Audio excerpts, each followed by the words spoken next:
kind of struck out on some things here at Great Basin National Park this morning. We got up pretty early. We were going to go down to the Lehman Caves visitor center as soon as it opened and try to get first come first serve tickets to go on cave tours. I tried earlier this year to get ones online and they were already sold out, but the way the park website made it seem is that there would also be first come first serve tickets available, but that is not the case. When you actually come here, they only have a wait list that you can get on if someone doesn't show up, so you have to sign up for a specific time slot and hope that someone didn't come to the park and use their reservation and you can take their slot, but that's pretty slim odds. We did sign up for one, but with 6 of us, it's probably not good odds we're going to be able to get on. We also went down to the visitor center down in the town of Baker for the park after that, and that wasn't even open in unlimited hours due to COVID, and they're also not showing the park video that they normally show due to COVID, so that was another thing that didn't work out for us. So now we're going to go try to take a hike in the meantime before our wait list time comes up for the cave tour.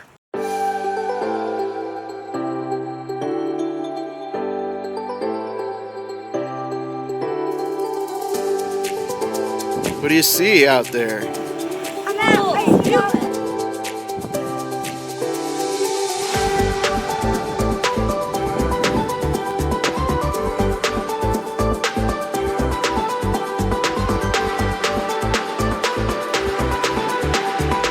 At an elevation of 13,065 feet, Wheeler Peak in Great Basin National Park is the tallest mountain that is entirely within the state of Nevada.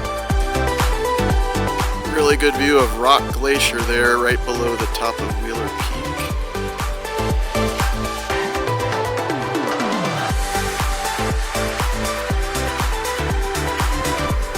The end of the park road brought us to the beginning of the trail that would take us to see some of the oldest trees on the planet.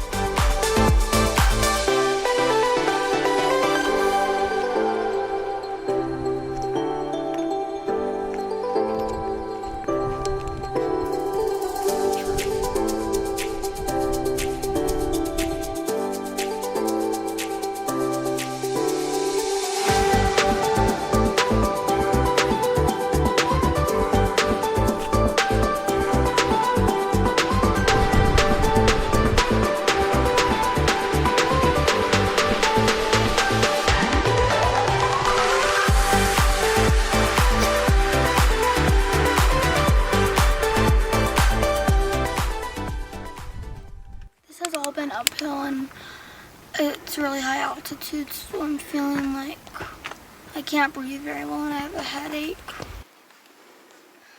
So you're trying to drink more water, right? To see if that helps. I've been drinking like while walking a bunch.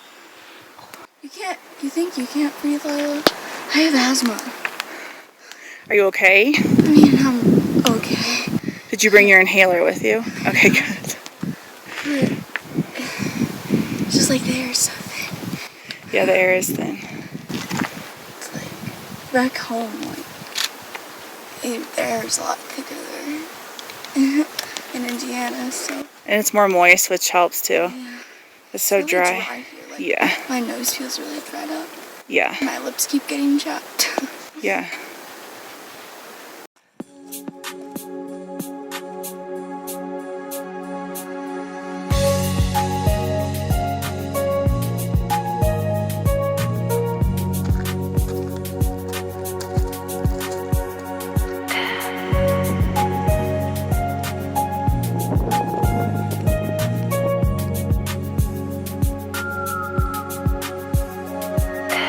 We have entered the Bristlecone pine forest.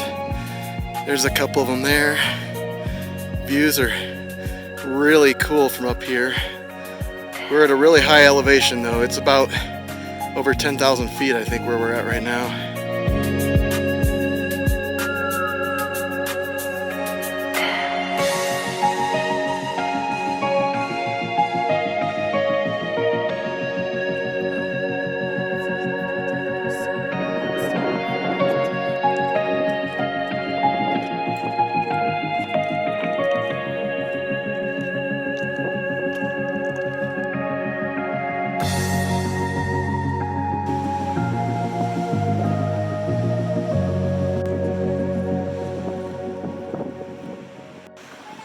Some of these trees, they have been laying here for hundreds if not thousands of years because their wood is so dense because they grow at such a slow rate that they last forever in this environment. Also, the sign said that instead of the elements like destroying the trees and making them rot, they actually polish their wood, which makes it shinier and stronger. So as Kylie just said, the elements polish the wood, and that's why there's this shiny orange layer that's showing, and it helps them. What did you say, Kylie? Helps them survive the elements or something? It just helps make them stronger. Okay, it makes them stronger.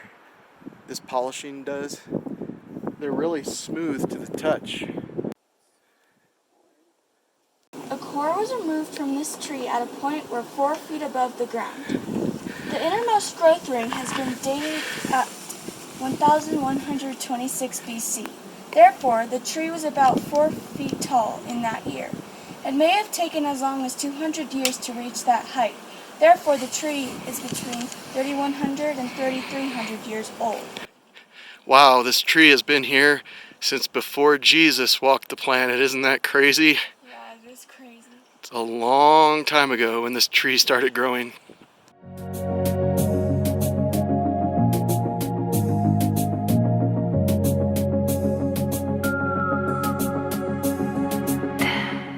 Four of us made it up here.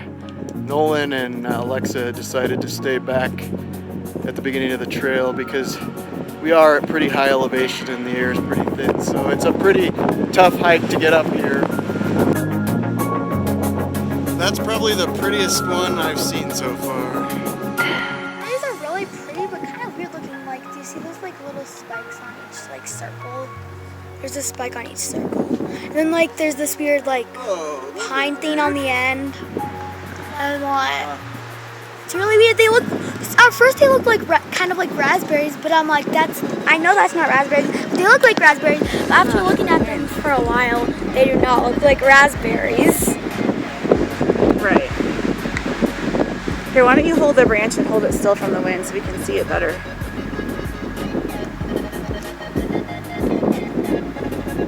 This tree that Kylie found is 3,200 years old according to the sign.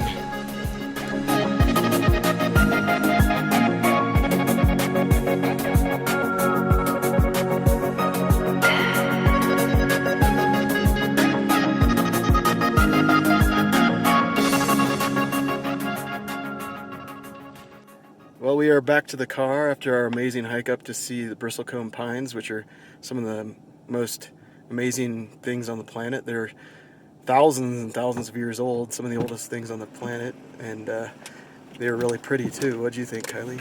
It was really cool because they said a lot of, like, there were signs in the loop around the trees that said a lot of like interesting facts about them. Like some of them were over 3,300 years old, which I think is really cool. Yeah, that was really cool that they had those signs there so we could learn some of the stuff about the trees. Yeah.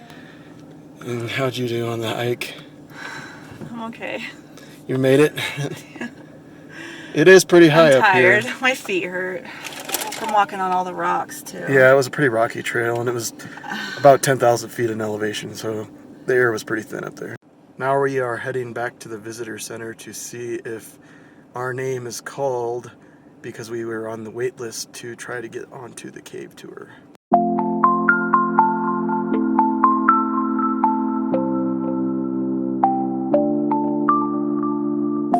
Well, the kids and I squeaked on to a tour that some people canceled on, so 3 of us get to go.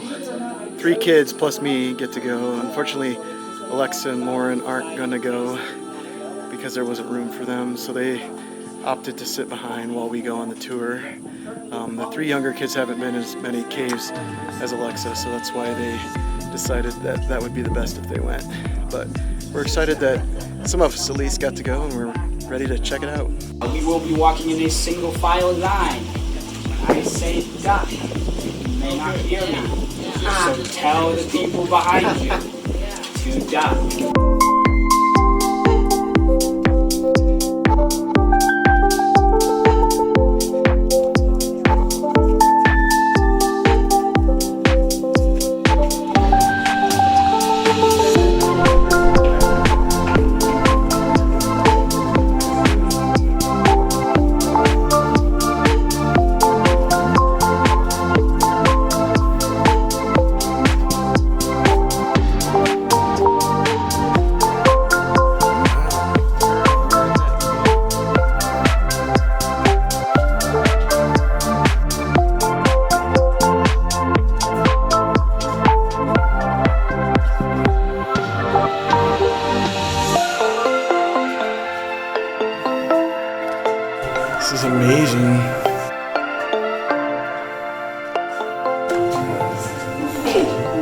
Wow, look at that. Isn't that cool? That's a column when it touches the floor and the ceiling. I think this is the most magical place on earth, not Disney World, here, Lehman Cave. So a lot of times we look at magic, we look at science, we look at history, and we say that it's all separate. I think that it's all one and the same. I think through science and through history, it creates the magic around us, which is really cool. So including these little things right here, these little spiky things all throughout the cave running through there, these are called stalactites. Now many of our formations form with rather the same materials, calcium, water, and some manganese and some other ones thrown in there as well. Yeah, now this is natural cave floor that I am standing on right now. You guys are standing on cement, which is not natural, but you guys are standing on limestone. Limestone is made of cement. Cement is made of limestone, I should say. I said that you cannot touch the cave. You can touch this area right here. We specifically designed this area right here if you want to touch the cave. So at all, if any of you want to come and feel what a cave feels like, now is your time. It's not a trick, but I'm going to get kicked out. I cut it. Joseph, I'm not doing that. Yeah, do we want to go touch the witch's eyeball over there? I'll touch the witch's eyeball. Oh, perfect. He beat me to it. Snow angels. Sorry about it. Where's the witch's eyeball? Right there? I guess the same wow. there. Yeah. It's wet? Yeah. Perfect. And so you can see. Wow, look at that. There we go. Does look like an eyeball, huh? It's not creepy at all. Perfect. These right here, these are stalactites. We all know stalactites, right? So this is a dripping formation, right? And we can even see some that are growing right now. A lot of these are broken because people came in and broke them off. But we can still see some that are growing back with the little drips right now. And we can see right here, this is where a stalagmite would be forming, but these ones won't form because, again, we're walking all over them. So there's stalagmites over there. How do we tell the difference? Stalactite, hanging on tight, stalagmite, you might trip. Right? Yeah, that's how I do it. And I'm in school for this, so I can't really be about that. So as we walk into the inscription room, I want you guys to think, right? If you were to come and discover, if you were to come and find a cool, interesting, magical place, what would you do if you were to discover this place for the first time? So think about that as we walk. Let's go.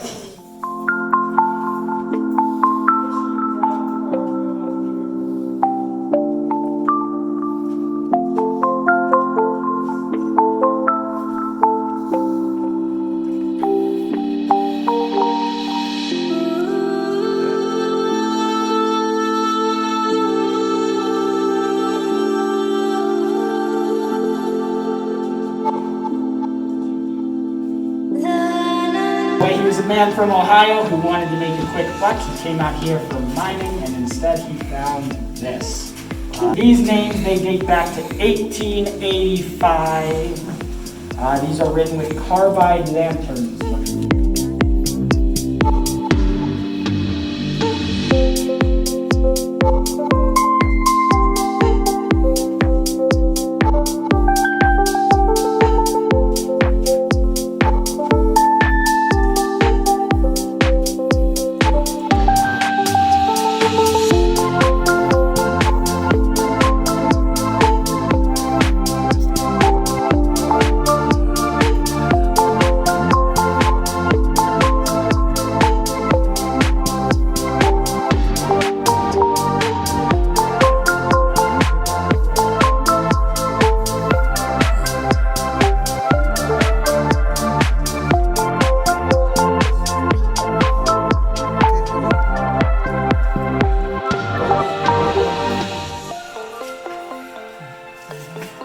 Look at that, Nolan. It's a lake. Hey, slow down.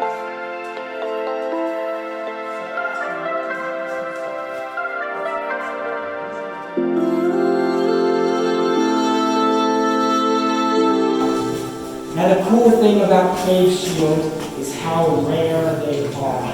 So it is super rare to have one cave shield. We have 504 of them.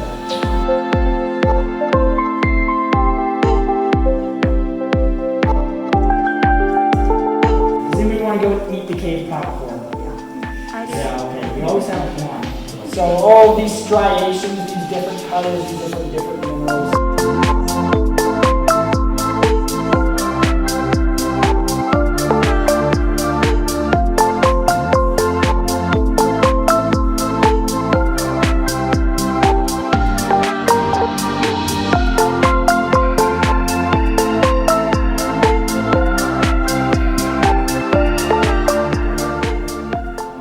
This is a really cool tour. I'm pretty excited that we got to go on this. There's a lot of neat formations and just it's a really pretty cave. So it's probably one of the neater ones we've seen. It's not a huge cave, but it's really pretty.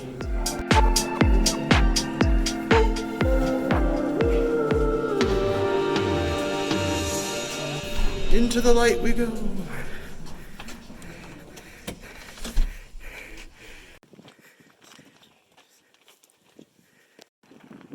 This is the natural entrance right here to the cave. This is where they discovered the cave originally. Just a little hole in the ground, I guess. Looks like they left it open and have this cage so the bats can get in and out. Isn't that interesting? How did you guys like the cave tour? It was really cool in both ways. What was your favorite part, Nolan? I like how he put a flashlight on that thing. The cave bacon? No.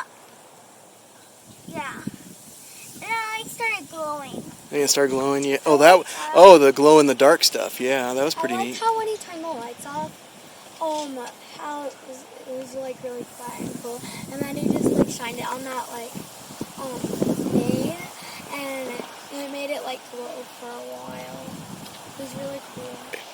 I really liked all the cave formations, like the stalagmites and the stalactites. They were all really cool. There was also stuff like popcorn and bacon that it kind of looked like popcorn and bacon except made of rocks, so it was really cool.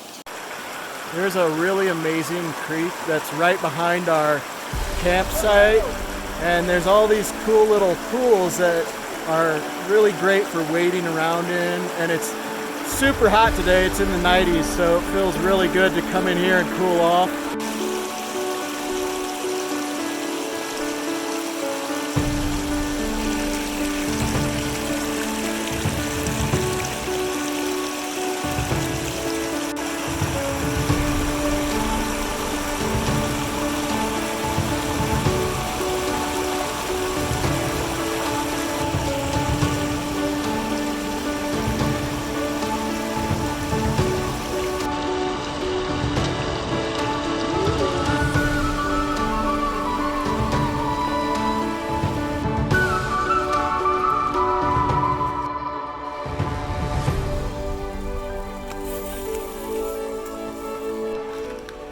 Come outside to eat dinner now. The temperature has finally become bearable. It was about 100 degrees out here in the sun earlier, so it's pretty nice in the shade right now, and it's a nice bearable temperature at least.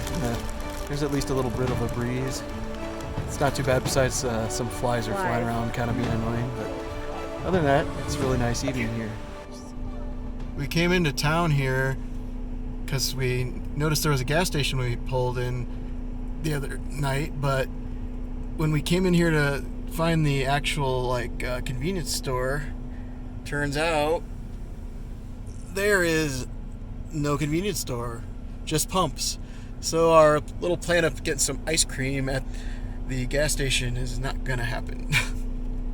I literally put the word store into the GPS, and the closest one was 40 miles away, and I thought, well, that's weird, there's gotta be a convenience store here.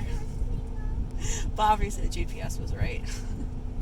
We stopped here at the Baker Archaeological Site to check out the remains of a long ago Indian village that was from the Fremont people, and they dug up some of the foundations of those buildings from that village out here in the middle of this valley, which I don't know why you would live out in this treeless wasteland, but apparently they did back in the day. Maybe there was more moisture and it was wetter back then. I don't know, but we're gonna go check it out.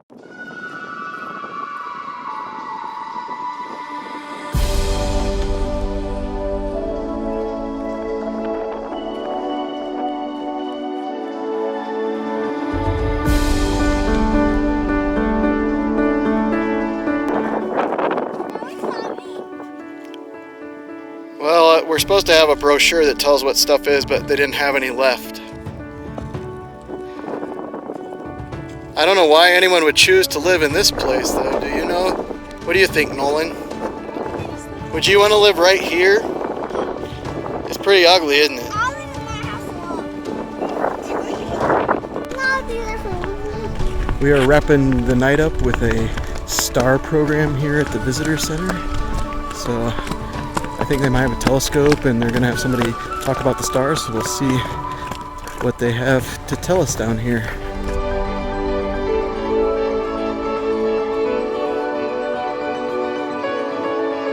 This is supposed to be one of the darkest skies in all of the lower 48 states.